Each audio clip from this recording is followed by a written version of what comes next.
So today we're going to discuss electric potential and going to finish off on our discussion on electric potential. So first of all, I would like to start off with the effect of size of objects on electric potential.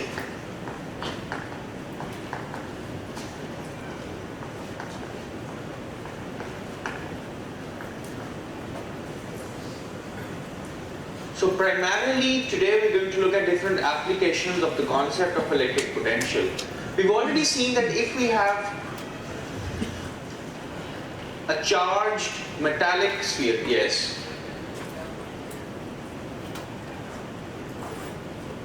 I discussed electric potential. I found out the electric potential due to a charged metallic object. A sphere, an insulator. I found out the relationship between the electric field and the electric potential. So most of these concepts we're going to touch upon today as well, alright? So we already know that if you have a charged metallic sphere that carries a charge capital Q, all of this charge is going to reside on the outer surface. We've seen ample examples where this phenomenon occurs. All the charge gets onto the outer periphery of this metallic sphere. So suppose it's positively charged, all the charge is on the outer sphere. There is no charge in the interior of this object. This object has a radius capital R, and if we were to plot the potential VR versus the distance from the origin. So what's the potential inside the sphere? Yes, it's going to be a constant. Now what defines the constant?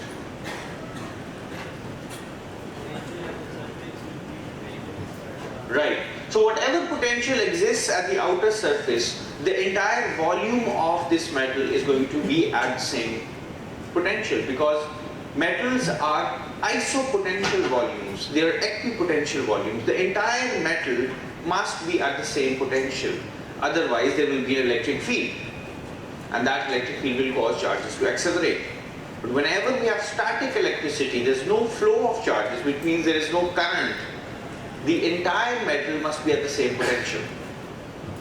So if you were to plot the potential here is some constant. That constant is defined by the potential at the surface.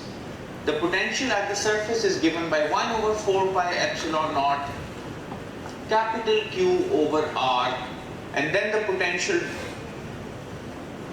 drops as a hyperbola, and this potential is 1 over 4 pi epsilon naught capital Q over small r.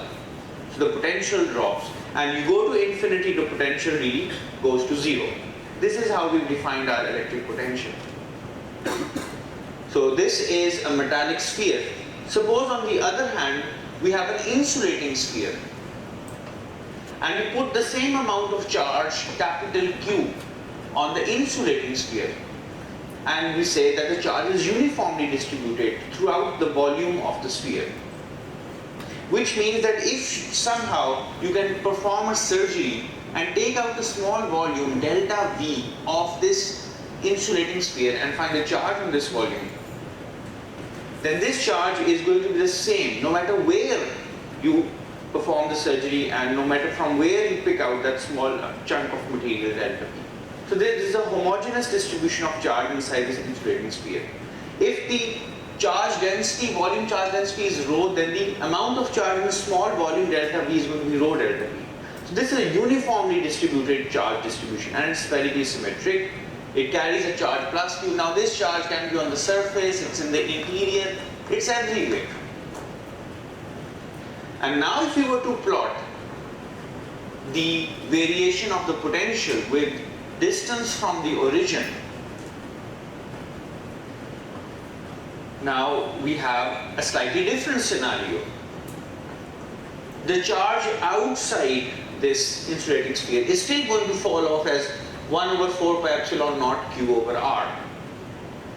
So at the surface, the potential is still going to be equal to 1 over 4 pi epsilon naught capital Q over capital R, and it's going to fall off like a hyperbola. This is something we've already calculated. This fall off is once again 1 over 4 pi epsilon naught capital Q over small r. But what about the potential inside this volume now? Now it's an insulating sphere, the charge is uniformly distributed within the interior of this volume. We've already seen that the potential is no longer a constant.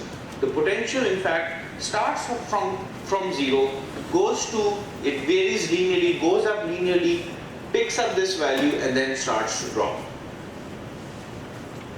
So inside, the potential is directly proportional to R, the distance from the center of the sphere. So these are two different scenarios, and for each case you should be able to calculate what the electric potential is at different points. Yes?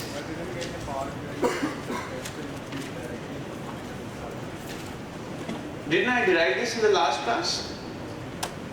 I didn't? So you take this insulating sphere, it has a radius capital R.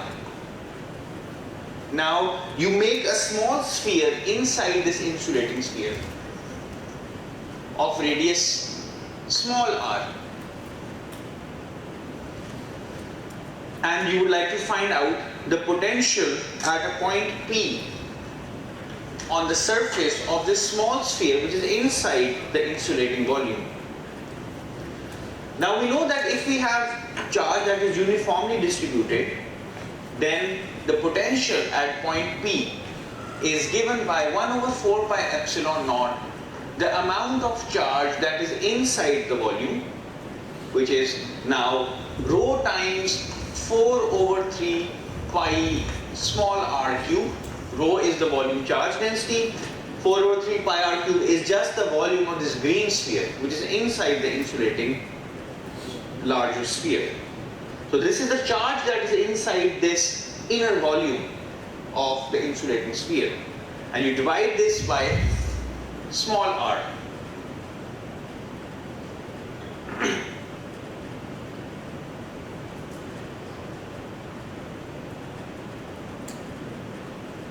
Right.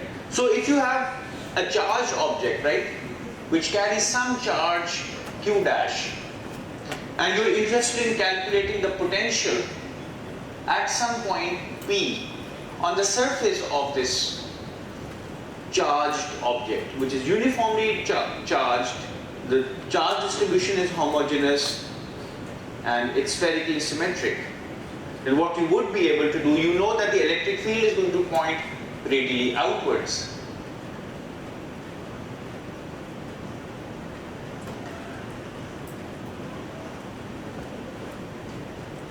Alright? And if you were to calculate, now this distance is small r, you could calculate the change in potential delta V, which is V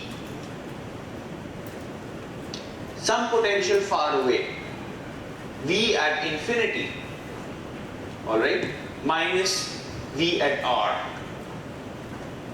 Now this must equal the negative of the work done by the electric forces.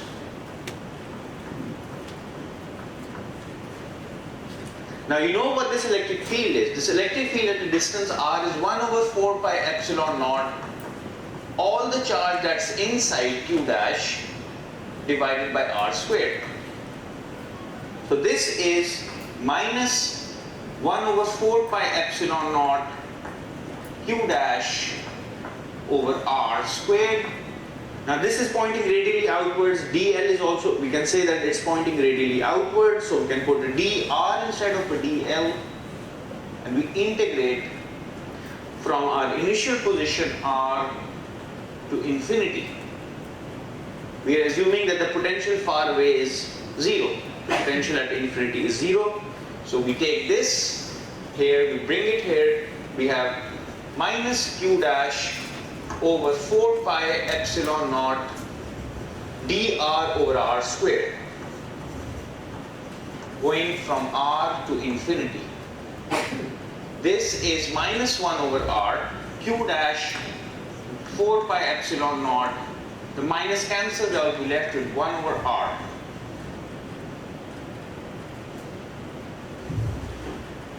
From r to infinity.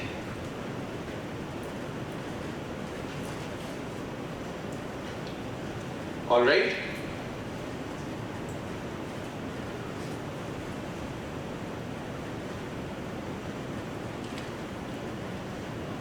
So this it becomes, so you put in an infinity here, this becomes 0, this becomes minus q dash over 4 pi epsilon naught r.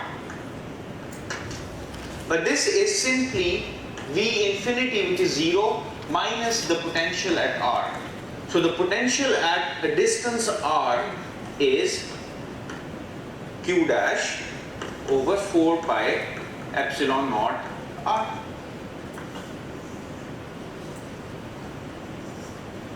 So if you have a charged object that carries a uniform charge distribution, which means that this rho is constant throughout and it's spherically symmetric, the electric field is pointing radially outward, it must point radially outward because of the symmetry of the situation, then the potential at the surface of this charged object is going to be given by the total charge enclosed divided by 4 pi epsilon naught r. Electric field has a 1 over r square dependence, the electric potential has a 1 over r dependence. Now using exactly the same concept here, we've divided our insulating sphere into smaller spheres. One such sphere is shown on the blackboard. Now this small sphere has so many points on its surface, which are each denoted by p because they are all equivalent points. So at any p inside the on the surface of this green inner sphere, the potential is going to be given by 1 over 4 pi epsilon naught times the charge that is enclosed inside this green sphere, which is rho times 4 over 3 pi r cube divided by r. So this potential at point P is going to be given by 1 over 4 pi epsilon naught. Sorry, in fact, this 4 goes away, this pi goes away, this r becomes an r squared. So we're left with rho r squared over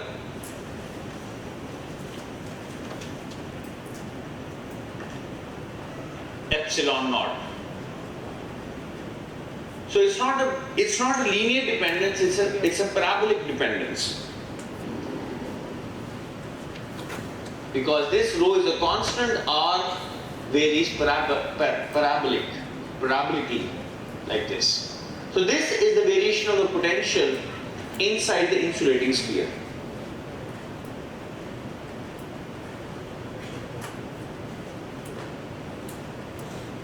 Alright? Now you can insert small r equals capital R and replace rho by total charge enclosed divided by 4 over 3 pi capital R cube. So rho is essentially this at capital R. This has to be replaced by capital R square. You have an epsilon naught here. Then what happens is that this r square goes away.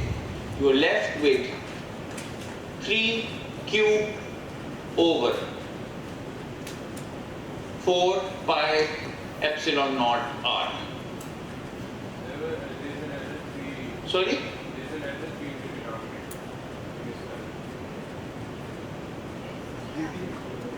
I missed out the 3 here? Alright.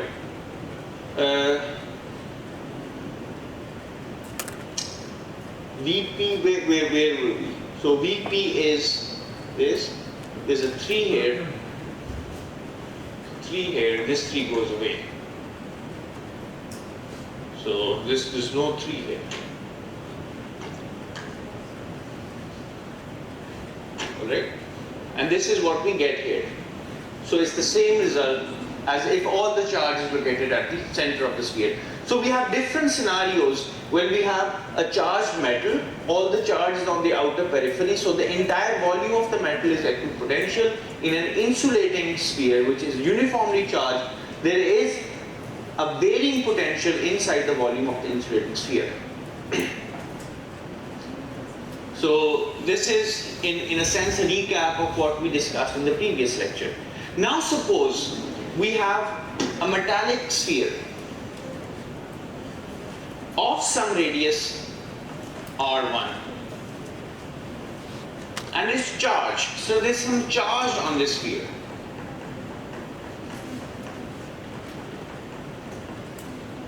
And then we have another sphere of radius r2 which is smaller in size, but it's still a metallic sphere. And we connect both of these spheres through a wire. Now this is a metal, and so is the metallic wire. So this entire volume must be at the same potential. Initially this sphere is charged, this is uncharged. So the potential on the surface of this sphere is different from the potential here. Suppose these metal spheres are really far apart, so it's a really long wire.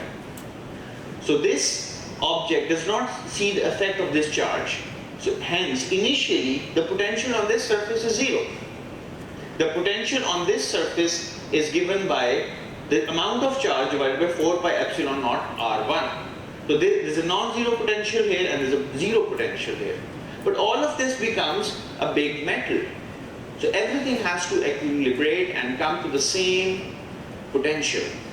This means that at the instant you solder this wire onto this metallic sphere and you form a circuit, initially a current will flow. A current is just the flow of charge. So this charge that is initially residing on this larger metallic sphere will flow instantaneously in some amount of time, which could be of the order of picoseconds or nanoseconds or femtoseconds, so that some charge will then reside on this surface. And we suppose that this metallic wire is really thin. Okay, so we neglect the volume of this metallic wire. It's just forming a conduit for the flow of charge. In real scenarios, there will be some charge residing on this metallic sphere as well. But we just ignore that for the time being. We suppose it's really thin. So when equilibrium is established and the initial transient current has settled down, the current ceases, the current stops, then all of this, whatever I've drawn here, will come in a state of equilibrium, electrostatic equilibrium, which means that everything has to be at the same potential. Otherwise, an electric field will exist, because we know that an electric field E, say along some direction, x direction, has to be equal to the negative of the gradient of, or the derivative of the potential with respect to that variable. So if this is not constant, then an electric field must exist. But we want no electric field inside this metallic manifold, because otherwise the current will flow. So we would like everything to be at the same potential. Now when everything is at the same potential, charges will redistribute. They have to redistribute.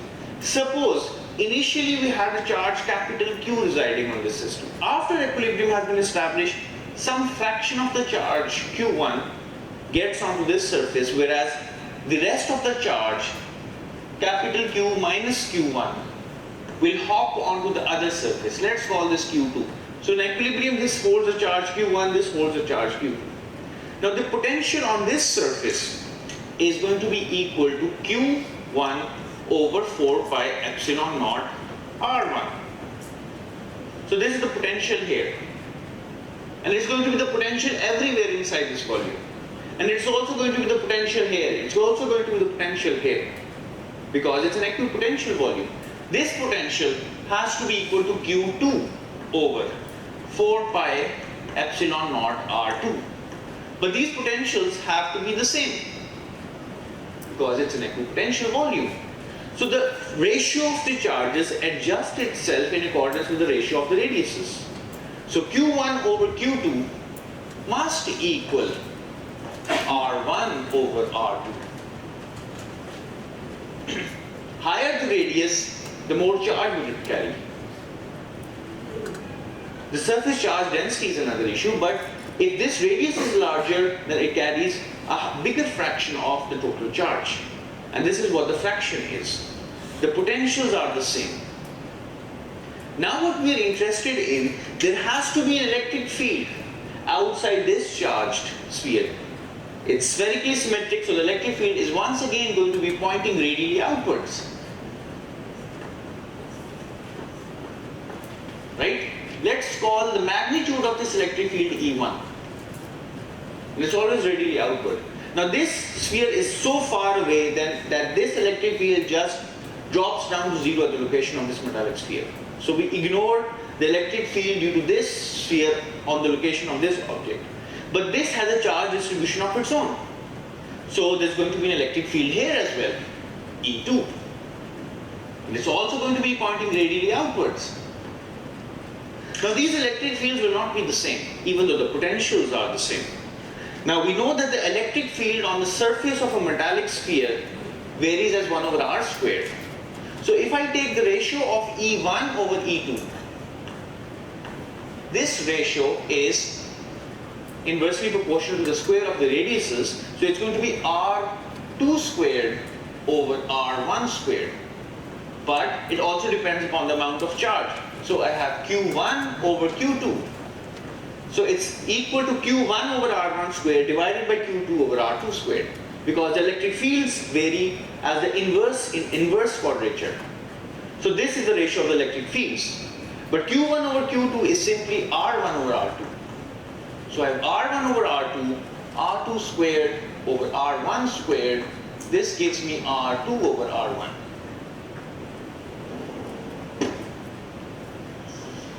So the electric fields are in inverse proportion to the radiuses. E1 over E2 equals R2 over R1. The potentials are the same, the charges are different, the charges are in direct proportion to the radiuses, but the electric fields are in inverse proportion to the radiuses. So this electric field is actually going to be smaller than this electric field. E2 has to be larger, even though this object is smaller. This object is smaller, so it produces a large electric field. So if the radius is small, even though this object is at the same potential as this object, smaller objects, smaller radiuses, higher curvatures will give you stronger electric fields. Suppose, now it's another matter that you would like to find out the surface charge densities. The surface charge density, for example, if you have a metal, and its surface charge density is sigma, and this sigma varies from point to point. So I have sigma depending upon the position of where you are on the surface of the metal. So this is a non-uniform, arbitrarily shaped metallic surface, and charge has been distributed on it. So the electric field at each point, we know that the electric field is a local quantity, it changes from point to point. So the electric field at each point, say P, we know it's proportional to the charge density at that point, P, sigma at P divided by epsilon naught, and it points normally outwards. So wherever there is a bigger charge density, the electric field is going to be stronger. Suppose I have a metal that is a plate, but then there is some bump on the metal. Now if you put charge on this metal and let everything equilibrate, the charge distribution on the surface of this metal is not going to be uniform. It's going to be uniform inside this region, but wherever there is a curvature or a bend, which means that the effective radius at this point is smaller. Here the radius is infinity. If you take this flat surface to be the surface of a sphere, it's a sphere of radius infinity. That's really what a plane surface is, a sphere of radius infinity. But here the radius is smaller. You can associate small spheres with this bend. So the effective radius of curvature in this area is larger. So it will carry a bigger amount of charge per unit area. So charge will tend to cluster here. So the charge distribution is non-uniform, and then it becomes uniform again. Wherever there is a bigger uniform distribution of charge, the electric field is going to be stronger. This is what the electric field is going to look like. So it's going to be stronger here, and it's going to be slightly strong here, and then it's going to taper off to its constant value here, and it's going to be smaller here. So wherever the charge distribution is stronger, the electric field is going to be stronger, and it's always going to be pointing normally outwards to the surface. It can only point normally outward to the metal surface, otherwise there will be a component parallel to the surface which will cause acceleration of charges. So exactly in this scenario, this electric field is higher, and if you calculate the surface charge density, if you divide Q2 by 4 pi R2 square, you'll get the surface charge density here. The surface charge density here is going to be small, is going to be larger, even though Q2 is really smaller, but it's on a smaller surface area, so it's a bigger charge density. So the electric field is going to be larger. So that's why if we have two parallel plates and they are charged, there is some potential, and that potential is applied by a battery. There is some potential between, so this is V0 volts. There is some electric field that exists between these plates. Sorry, this is the direction.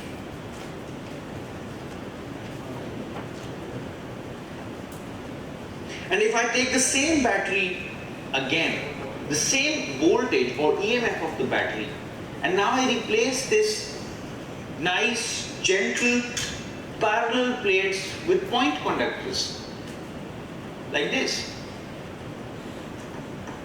These are metals again. Even though the potential difference between these metal plates is going to be the same as these large plates, the electric field is going to be much higher here. So the electric field is going to be much stronger in this region because of the pointedness of the conductors, even though the potential difference between these connectors is the same as the potential difference between these connectors. And that's why I was using point conductors in my previous demonstration, in which I used point conductors, the needles of a syringe, to light up a candle. So this is the effect of size and geometry on electric fields and electric potential. It doesn't change the potential, but it definitely has the capacity of increasing the electric field. All right. Now, more examples of the concept of electric potential. Suppose we have a coaxial cable.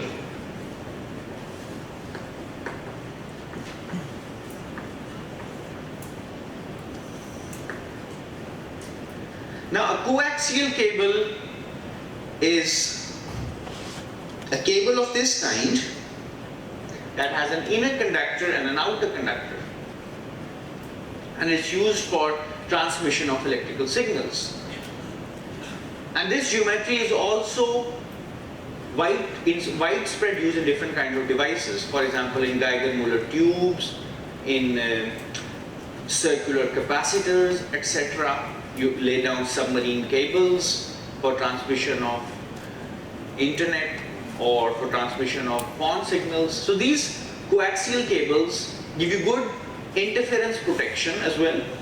So what do these cables look like? They have an inner conductor of some radius, say A. This is a conductor, and this forms one electrode. Whenever we would like to pass current, or whenever we would like to build up a capacitor, we would like to have two electrodes. So this is an inner conductor and there is an outer conductor. Both of them are of course metals. Electrodes have to be metals.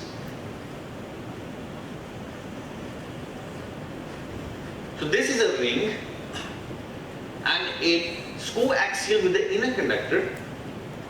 This ring has an inner radius of B. Now this is a very long wire. It's called a coaxial cable. Coaxial means two electrodes share a common axis. Now what we have is a charge distribution. Suppose the inner metallic electrode is positively charged and uniformly charged along the length. Suppose the linear charge density is lambda plus lambda. It's positively charged, so it's positively charged all the way. Now the conductor or the cable as a whole must be neutral. It must not be charged.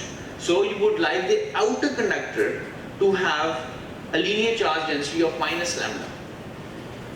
Now what does lambda mean here? Suppose I take a longitudinal view of this cable. So I have an inner cable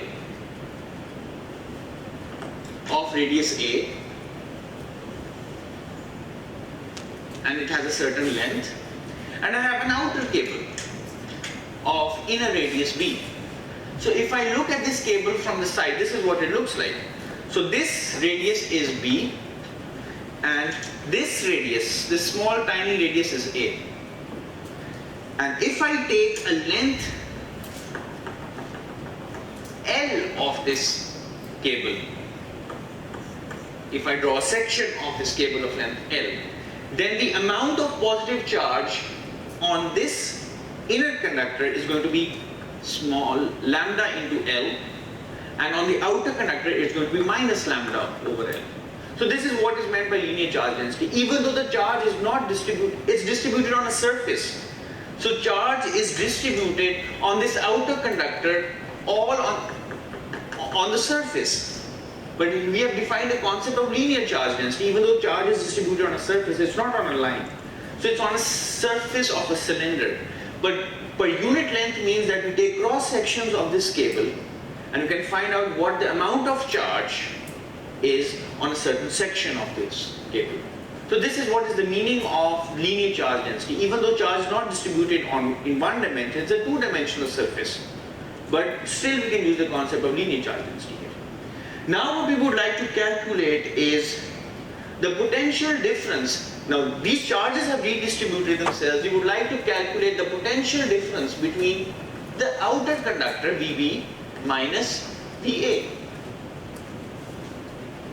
This is the goal. Now we know that there must exist an electric field because of these charges. So what's the direction of this electric field? Upward. First of all, what's the electric field outside this coaxial cable? G. 0. Why 0? ऊंची बोलो. क्यों 0?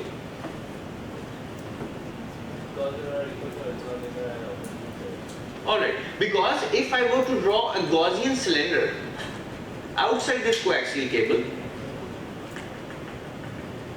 first of all I know that the electric field can only point radially outwards, like a spiral. It cannot point in this direction because it's an infinitely long wire. So the electric field, if it were to exist, could only point radially outwards. Alright? But, okay, that's fine. So the electric flux to this surface is 0, the electric flux to this surface. So if there were an electric flux, it would be non-zero to this surface and non-zero to this surface. So if we use Gauss's law and find the charge enclosed inside this Gaussian cylinder, it's 0 because there is a negative charge and a positive charge of the same magnitude. So the total charge enclosed by this Gaussian cylinder is 0. So an electric field cannot really exist because the area vector is pointing radially outward. Here the area vector is pointing radially outward. So in order to satisfy Gauss's law, the electric field must really be 0. So there is no electric field outside. Any electric field that exists must exist inside. What's the electric field inside this inner conductor? 0. Once again, it's a metal. There's no electric field inside this surface. There's no electric field in the interior of this ring. Any electric field that may exist can only exist inside this annular region in between the two cables. And that electric field must be radially outward by symmetry. There's no other choice for the electric field. So this electric field has to point, if it were to exist, radially outwards. Will this electric field depend upon where are you from the origin. Will this field be the same here as it is here? So I have 2 points P and S. Will the electric fields be the same at points P and S? It's going to be different. We've already seen what the electric field due to an infinite line of charges. The electric field is simply lambda over 2 pi epsilon naught r. So higher the r, higher the distance from the origin, smaller will be the electric field. So the electric field at S is going to be smaller. It's not a uniform field. It's a non-uniform field. And if you were to draw streamlines, the electric field streamlines, the packing density of these lines is larger near the inner conductor. So the electric field is non-uniform, but it's always radially outwards. So let's find out the potential difference between the outer conductor and the inner conductor. Once again, we use our definition for the electric potential. This is simply the negative of the work done by the internal forces as we go from A to B. Now I move here. This equals, now I know what the electric field is, lambda over 2 pi epsilon naught over r. So I have a 1 over r. This dl is dr, and I go from A to B. So the integral is natural log of r. So I have minus lambda over 2 pi epsilon naught natural log of b over a. Let me take this negative sign here. So I have lambda over 2 pi epsilon naught natural log a over b. So this is the potential difference between my wires. So if I were to have a voltmeter and I placed one terminal of the voltmeter on the outer conductor and one terminal on the inner conductor, it will register a potential difference. A voltmeter is meant to measure potential difference, and that voltmeter will return this voltage, this potential difference. Now, is this a positive number or a negative number?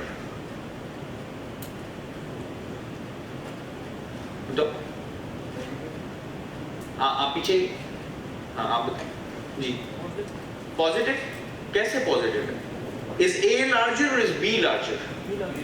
B is larger. A is smaller than B. So what's the natural log of a number that's less than 1? It's a negative number. This really means that VA is larger than VB. And it makes sense. This is a positively charged inner conductor. It must be at a higher potential than a negatively charged conductor. So this inner conductor is at a higher potential as compared to the outer conductor. This is a high potential terminal, whereas this is a low potential terminal. So if you were to have a voltmeter in which the positive terminal of the voltmeter was connected here and the negative was connected here, you will register a positive voltage. If you were to reverse the terminals, you would register a negative voltage. If the inner conductor was negatively charged and the outer conductor was positively charged, then the electric field would be pointing radially inwards, and if you were moving from out into out, this dot product would become negative. So everything is adding up here. Everything is coherent. There is no cheating that we're doing. We are finding out that the potential on the inner positively charged conductor is really higher. When we were to draw two infinitely large parallel plates, this is positively charged and this was negatively charged, and we were to draw the electric potential's variation with x, then we found out that the potential here is higher, the potential here is smaller, so the electric field is constant, but the potential dropped off with a certain slope. That slope is equal to the electric field. Potential here is constant and the potential here would be constant here again. So this is at a higher potential and this is at a lower potential. So if a positively charged test particle were placed here, it would carry a bigger potential energy, and if it were placed here, it would carry a smaller potential energy. All right. So कौन से point कि ये कैसे आए? ये तो हमने पिछले 1-2 लेक्चर्स में किया था कि भाई ये पोटेंशियल डिफरेंस इन दोनों के दरमियान निकालो. यहाँ पे potential difference is smaller than the potential.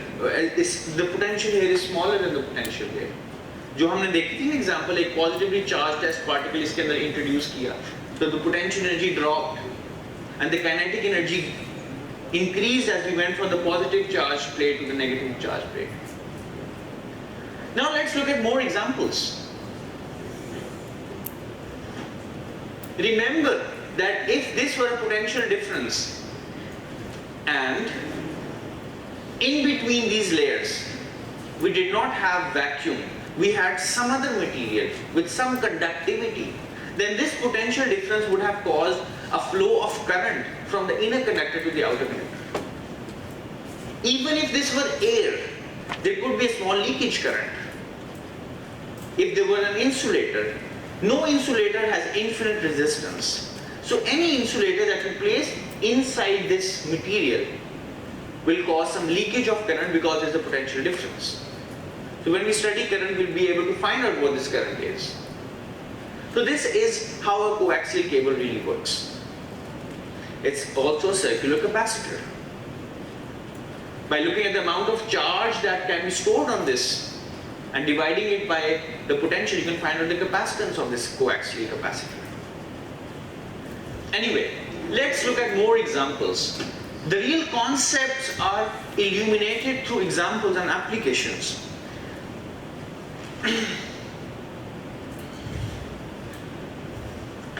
Okay. Suppose, now I would just like to talk about some interesting configurations. I have half an hour left and I have quite a few things to cover.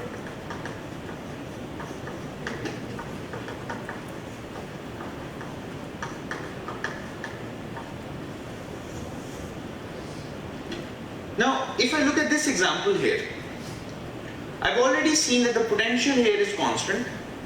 I take it to be 0. The potential drops and then it remains constant. Because there's no electric field here. There's no electric field here. So if there's no electric field, it means the electric field is constant. The electric field is constant at 0. Which means that the potential has to be constant. Remember the formula, the relationship between the electric field. Whenever the potential is constant, the electric field is 0. Here there is no electric field, so the potential has to be constant. We take this constant to be 0 and we take this constant to be some other value. The potential difference, however, is determined by the electric field. The slope of this line is minus E into the distance between these plates L. You take the slope, this is the slope. Sorry, this is the potential, minus EL, this is the potential here. The slope is minus E. The slope of this line is minus E. You take the negative of the slope, you get the electric field, which is E.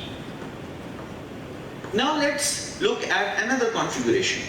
Suppose I have 4 parallel plates, all of them of infinite size, and this is positively charged, and the charge density per unit area is sigma.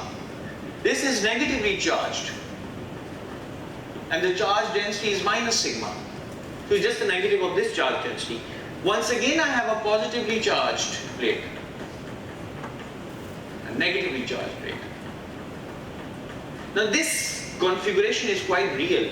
In the capacitors that you use for tuning to radio signals, you have a series of capacitors. So this is something similar to the situation here. Now first question, let's plot the electric field in this configuration versus X. This is my X variable. And first of all, I would like to plot the electric field as a function of X. Now could you please plot the electric field as a function of X, respecting the signs of the electric field. Electric field pointing in one direction gives a positive electric field. The electric field pointing in the other direction gives a negative electric field. Could you please attempt at drawing the electric field's pattern corresponding to this series of plates?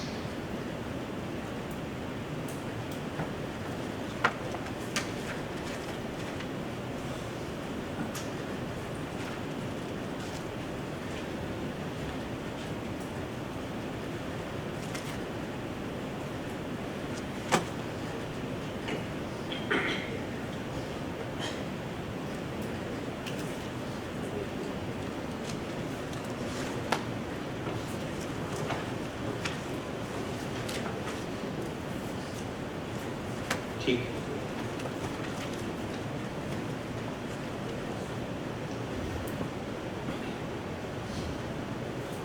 ठीक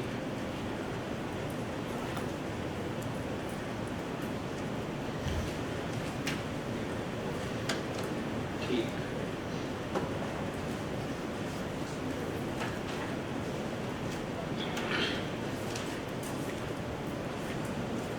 ये electric field change हो रही है।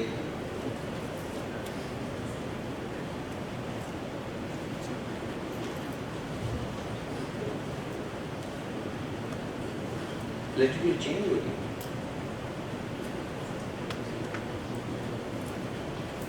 Electric field इस तरह change हो रही है। यहाँ पे electric field different electric field potential भी ठीक नहीं है।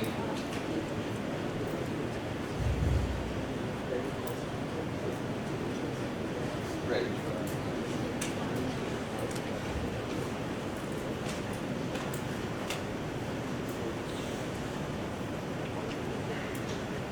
so the electric field is zero here only because that the total charge on this system is zero. If the total charge in this system were non-zero, then the electric field here would be non-zero. If I remove this plate, then there will be a finite electric field here. Remember that. You can use Gauss's law to check that, or the principle of superposition. Here the electric field is pointing in this direction, E1, and it's constant everywhere. Here the electric field is pointing in this direction, E2.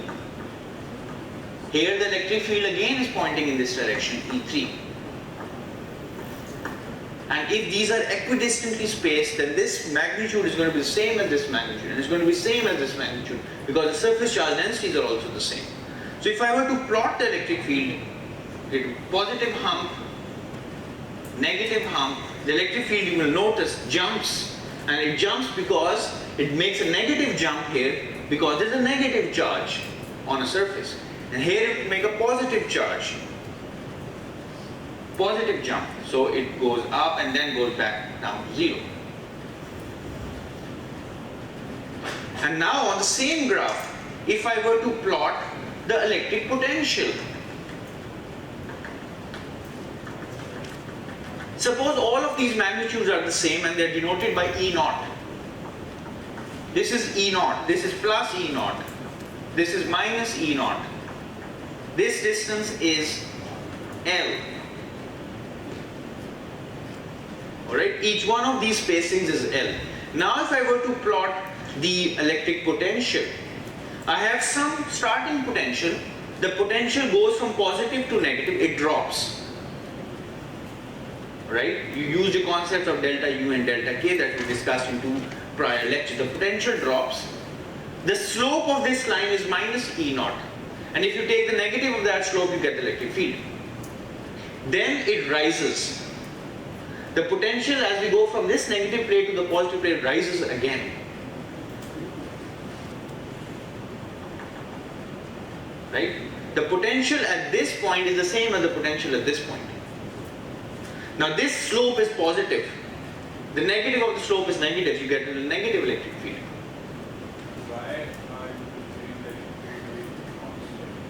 The electric field is constant. If you have parallel plates that are infinitely sized, the electric field is constant. Gauss's law tells us. And here again the electric field goes back to zero, goes sloping downward, and here the potential is different from the starting potential. So the potential here is going to be lower than the potential here. Right? Just like the potential here is lower than the potential here. So this is the plot of the potential versus x. Let's look at more examples.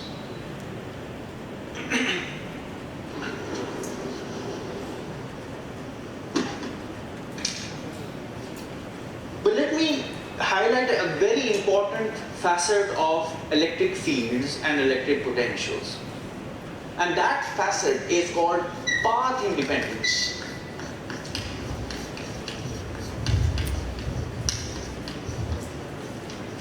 And by the end of today's lecture, I'm going to introduce one of Maxwell's second equations as well. We already know the Gauss's law. Let's talk about the second equation. It's high time that we did. But before that, let's talk about the concept of path independence. Suppose I have a charge Q. It's a point charge. And I'm at a distance R1 from this point charge. And there's some other point which is at a distance RB from the point charge. Now there's a potential difference between B and A. Sorry, R2. Let's call this 2. There's a potential difference between these points. Delta V, which is the potential difference between point 2 and point 1. We know that this equals Q over 4 pi epsilon naught 1 over R2 minus 1 over R1. Alright, we've seen that multiple number of times. Okay, so this is the difference in potential between these points. The potential is defined just by this charge that is synthesizing an electric field. In this definition, if you go very far away from this charge, the potential goes to 0. We also know that the electric field is also pointing radially outwards. Now if I were to go from, let's call this point A, let's call this point B. If I were to go from point A to B along the radius, everything is neat, simple and easy. I can simply take a path from A to B, and I'm showing this path by a yellow line. Alright? And I can compute the work done by the electric field. And I take the negative of that, I find out the potential difference. This is how I found out the potential difference in the first place. So this thing is really minus E dotted with dl. Right? This is delta V. Now this electric field is pointing radially outwards, is minus E at some distance r, which is 1 over r squared. This is pointing radially outward, and I take the dot product with dl along this path, so I get minus q over 4 pi epsilon naught 1 over r squared, and this r dotted with dl just gives me dr, right? This is how I computed the potential difference between the 2 points. Alright. Now the electric field is radially outward and the path is also radially outward. So finding out the dot product of this path, small section of the path, and the direction of electric field is easy. Both of them are parallel. That's fine. Okay? So this is my path 1, my choice of path 1. Now I also know that this point A is on the surface of some hypothetical sphere. And all of these points, this point is the same as this point from the perspective of the electric field, because the electric field is the same everywhere. So the electric field does not change along this path. If the electric field does not change on this path, then it also means that the electric field is constant on this path. But the electric field is actually changing its direction on this path. So if I were to take the radial component of the electric field can be resolved into its radial components and azimuthal components and polar components. So the electric field here is ER, the electric field here is ER. So the radial component is not changing on this hypothetical sphere. Its magnitude is still the same. Okay? It's not changing. All of these points are at the same potential. This is an equipotential surface. Because if you go from this point to another point, there is no change in potential. And the reason is that there is no component of the electric field that is parallel to this path. Okay? So this entire surface is at the same potential. And we've already seen that. If you keep r constant, all of these points are equidistant from the center. They must be at the same potential. So this is really an equipotential surface. Now if I want to go from A to B, this is not the only choice of path that I can make. I can make other choices as well. If this point A is on the surface of a hypothetical sphere, this point is also on the surface of another hypothetical sphere of radius R2. Now I can go from point A to B in an infinite number of ways. What I could do, for example, is I could first move along this arc, along the circumference, and then move radially outward, and then I could go back in this direction and reach B. So this is my path 2. Now if I were to break up this path 2 into 3 smaller sections, in this case I'm moving normal to the electric field. If I break up this path into small sections, then in each of these sections the electric field is pointing radially outward, but my small dLs are pointing along the tangent. So what's the angle locally between the electric field and the path? 90 degrees. So cos of 90 is 0. So the electric field does not do any work if the charge, or if I move from this point to this point. If I take a test charge, no work is done by the electric field between point A and this point. If I move along the circumference, along an arc, keeping my distance from Q fixed. Likewise, there will be no work done by the electric field while I move from this point to this point. Okay. So this also shows that all of these points are at the same potential. If points are at the same potential, no work is done. This is how we define potential. So no work is really done if we move along this arc or we move along this arc. But in moving along this section of path number 2, once again the electric field becomes parallel to the path. And I have the same formula again and the same limits on the radiuses, because once again the radius here is R1, the radius here is R2. So the work done by the electric field along path 2 has to be the same as the work done by the electric field along path 1.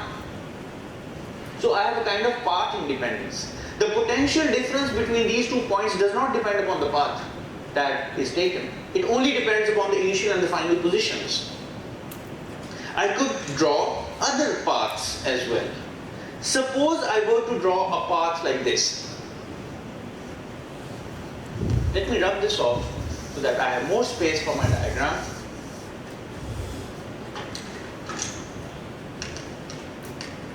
Suppose I take another path. I take this path, I move radially outward, but I go beyond RV. I go beyond this final radius. But then I move along this radius in this direction, and then I come back. This is path number 3. Again, my initial and final points are still the same.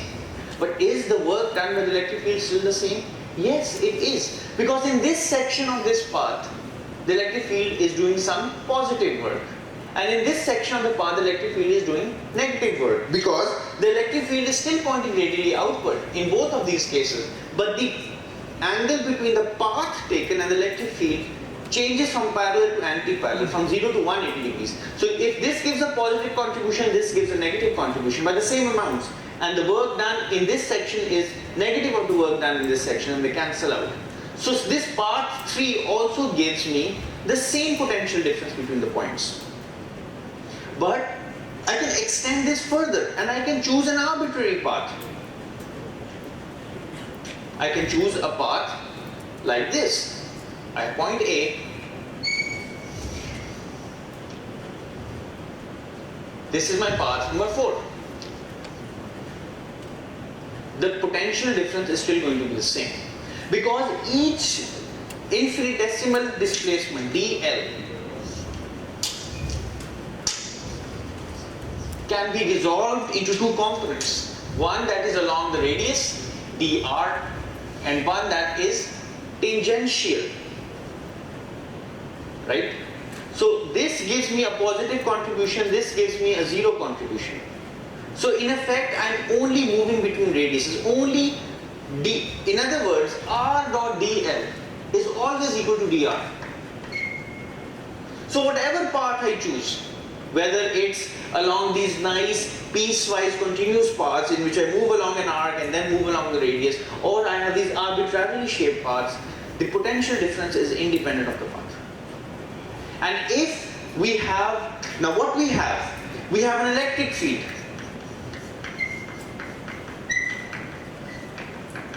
which has components Ex, Ey and Ez. It's a vector, so it has three components. These three components define an electric field. From this electric field, we can determine a potential.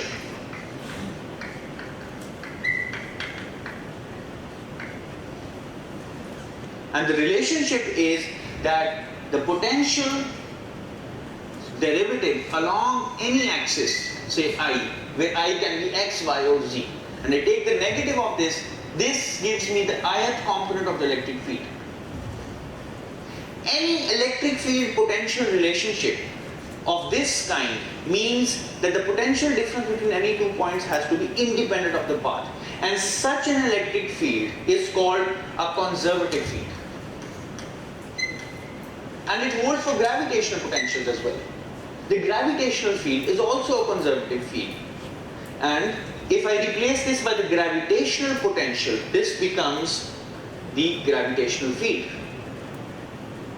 You can find out the gravitational field is the gravitational force divided by the mass of an object.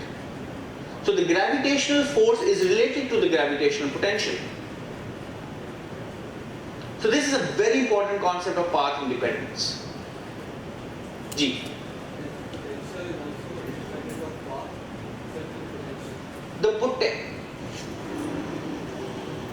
Is the electric field dependent on path? Yes?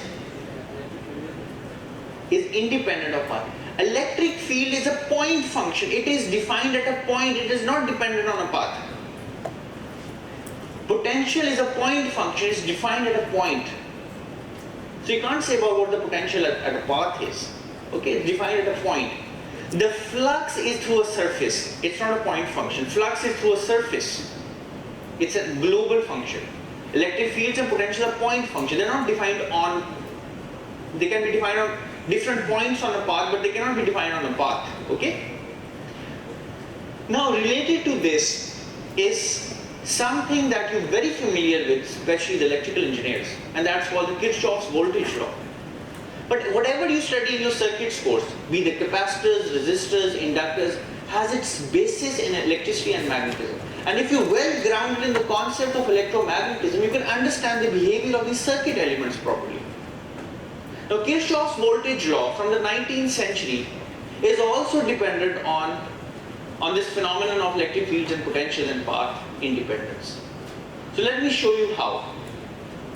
And we'll also talk about one of the second Maxwell's equations. What I would like to talk about is the electric potential difference around a closed loop.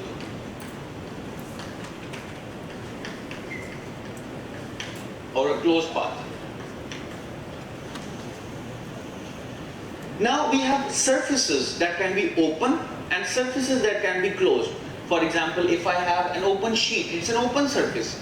And if I roll this up into a cylinder, is a cylinder which has its end caps open, is this a closed surface or an open surface? Its end parts are open. It's an open surface. But if I have a sphere, it's a closed surface. I can squish this sphere and make it into a mango or something else. It still remains a closed surface. Likewise, paths can be open or closed. If I have a path like this, it's open. If I have a path like this, it's closed. This path is on the periphery of a surface. This surface is on the periphery of a volume. Remember this. You have a closed surface, you can define a volume. Correct? Gauss's law is based upon this concept. In the Gauss's law, you have the flux through a surface. And that equals the charge enclosed inside a volume over epsilon naught, right? So Gauss's law is really special. By looking at what happens on the surface, you can tell what's inside the volume that is bound by the surface. Okay? Likewise, we can have a closed part, and this part forms the outer boundary of a surface. Okay? Do you understand this part? Alright. Now what we would like to do, suppose I have some part, I have some electric field in space, right? And I'm drawing this in a dilute fashion because I don't want to clutter up my diagram, and I have some path in this surface. And I take a point A and I take a point B. Alright.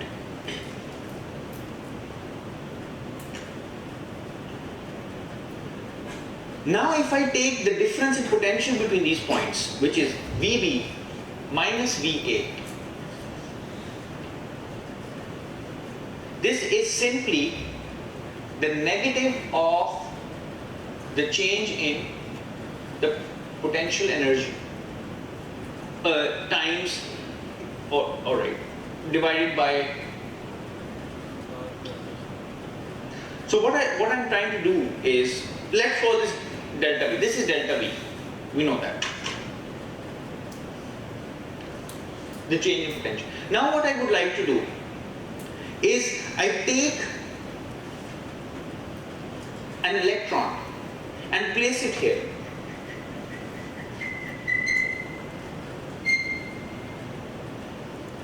Now the charge on the electron is minus E. It's a negatively charged particle.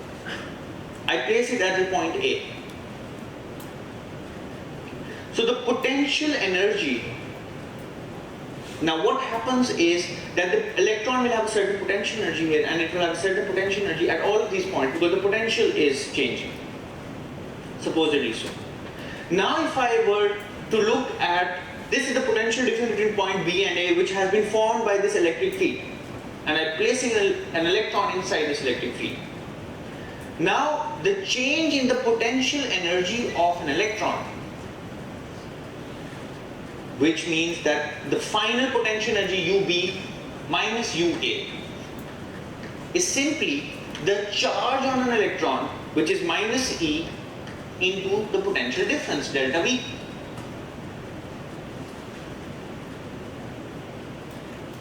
Alright? Okay. Now suppose that delta V is G. Right, so the electron is supposedly moving along this path. And there's no external work done, we just have an electric field, it forms the system, we place an electron inside this field, and we're looking at the potential energy of the electron. Now we suppose that VB is higher than VA. So this is high potential, and this is low potential, which means that this is positive. So this is at a high potential, as compared to this. Now this is a positive number. And if this is a positive number, what is delta U? Is it positive or negative? Negative. So if the electron moves from A to B, that it moves from a low potential to a high potential, its potential energy drops. Okay?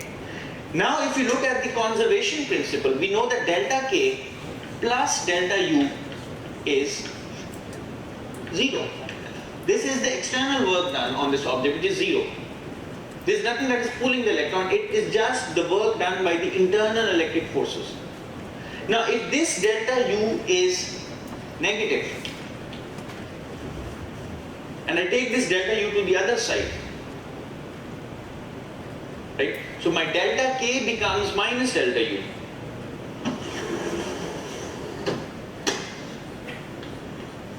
Minus delta U.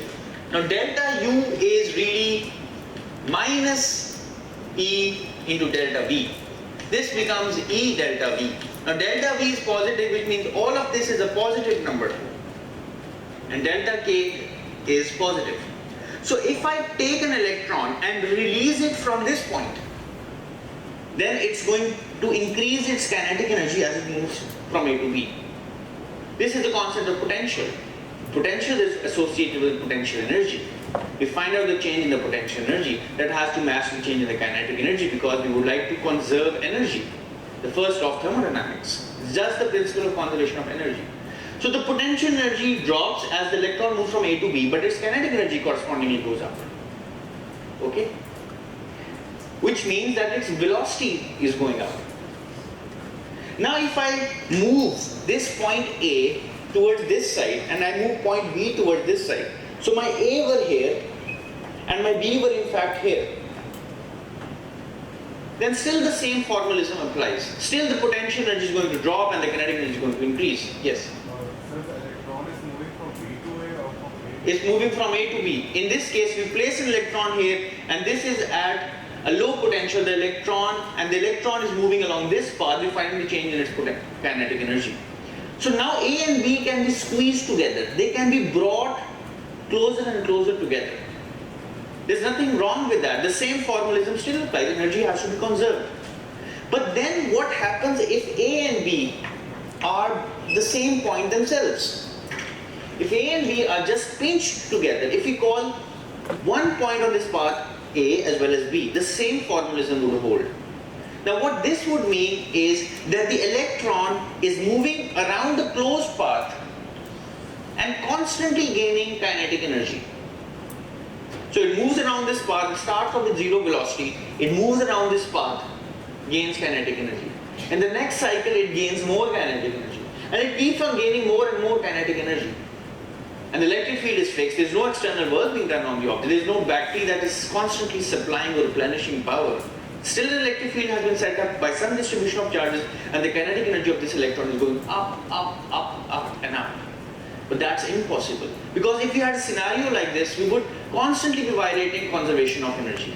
We would have a machine that is working without fuel, which is sometimes called a perpetual motion machine, which is impossible. We cannot run water cars. We cannot have a perpetual motion machine. So this scenario is totally impossible. If I have A and B that are coincident on the same point, there can be no potential difference between them. What this means is that if I have a closed path, then I start from some point A, this path can be inside an electric field, whatever, and if I come back to A, then the change in potential is zero. But the change in potential is simply minus E dotted with dl, right? It's a negative of the work done by the electric forces from some initial point to the final point, and here the initial point is the same as the final point. So if this is zero, then it means that E dot dl has to be zero if I take a closed path. So E dot dl about the closed path, which is sometimes denoted by a circle like this to show closedness or closure, E dotted with dl has to be equal to zero.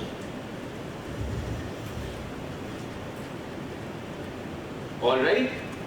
So around a closed path, the change in potential has to be zero. And this is one of Maxwell's second equation, but only partially so, because we have neglected magnetic fields. But in the case of electrostatic conditions or non-magnetic field conditions, this is one of Maxwell's second equation. It's called the Faraday's law. But it's only partial. Remember that.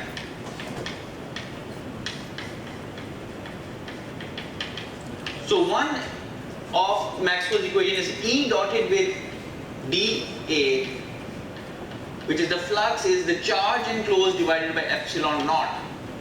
This relates the flux through a closed surface, right? This is a closed surface, to the charge enclosed or inside the volume that is bound by the surface. This is Gauss's law, one of the four Maxwell's equations. This is the second one, but only partially so. Remember, that's why I've written the word partially. It's called the Faraday's law. The electric field's line integral around a closed path is zero, even though the electric field is non-zero here. Remember, this does not imply that the electric field is zero. The electric field could be non-zero along the path. Right? It could be non-zero. In this example here, if I start from point A, go along this path, go here, come back to B and come back to A, the total work done by the electric field is going to be zero. So if I take a closed loop inside an electric field, the electric field does not do any work. Whatever potential energy I've gained, I lose it. Whatever kinetic energy I've gained, I lose it. I'm back to square one. So this is another property of conservative fields. So now this closes our interaction with the electric potential. In the next lecture, I'm going to start off with our discussion on electric currents. Thank you very much.